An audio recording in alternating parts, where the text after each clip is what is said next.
I'm Vishnu Doerga. I'm from Guyana, which is in South America, and I did get started in 2014. Before I became an action coach, I actually started off as a mechanical engineer. At the age of 20, I started my own business. That was back in 2000. Retired the first time around in 2007, and then did some consulting. I've always been a serial entrepreneur, starting up businesses, and in 2011 I found Action Coach, used it to exit a few more of my own businesses, and then got started as an action coach in 2014. The first time I saw a Facebook ad, I already felt like I was an action coach. I think the inbox message that I sent to the Action Coach page was, I already do this is what I am, and that made it very easy for me to realize that what I have been doing was action coaching, and to belong to the organization and to people who are similar to me on the same path as I am really was a good fit for me. The thing that really inspired me to become a coach is that I've always solved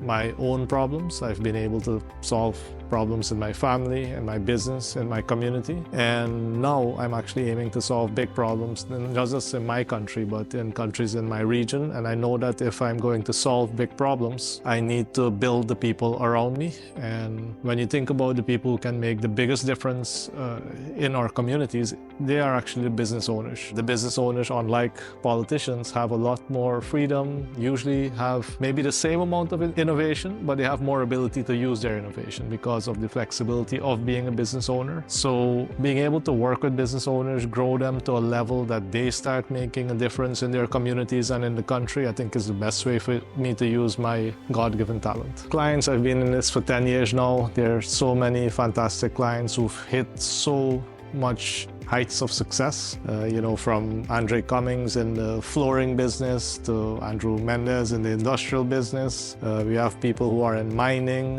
Jason in the mining industry. But I think the one that really stands out at this point in time is Sachin, who is in the ship repair business. I've now been coaching him for just over 2 years, and the growth in him as an individual has been amazing. The transformation and just the stepping up as a leader, truly amazing.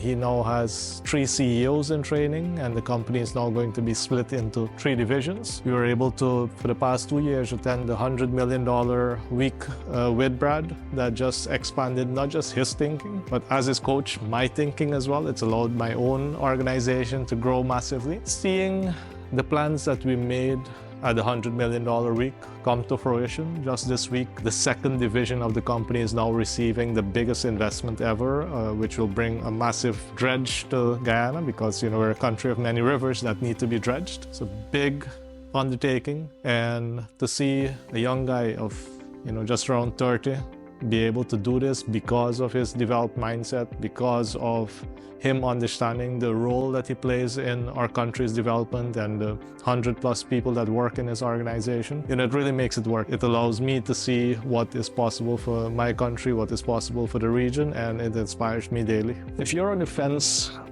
of being a business coach, I would encourage you to think about 3 things. First of all, do you have a level of business education?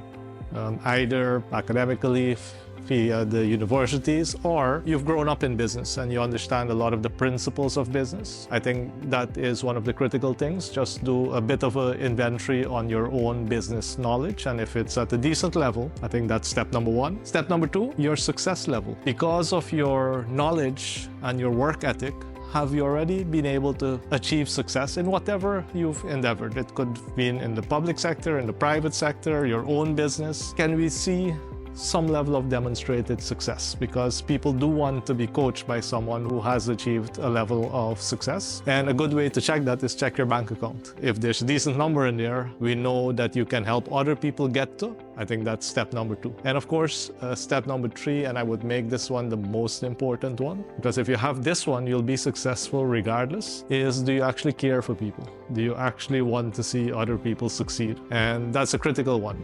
If you may think it, but are there people around you saying in one way or another how much you've impacted their life? If you have heard those stories, and if people have told you that the impact you've made in their life has really shifted it in a positive direction, then my friend, you are a good candidate for becoming a business coach. So do that inventory, business knowledge, success, care for people, and take the next step.